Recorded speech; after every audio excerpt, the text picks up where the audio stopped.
Meaning of gate. Gate. Gate.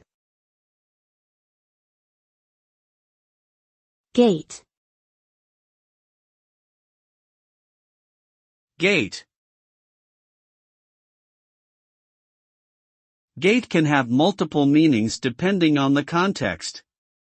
It can refer to a movable barrier used to control access to an area, such as a door or a gate at the entrance of a house. It can also refer to an electronic switch used for digital circuits or a logic gate used in computer science.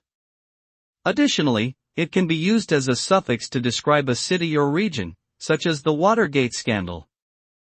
Overall, gate is a versatile word with various meanings depending on the context in which it is used.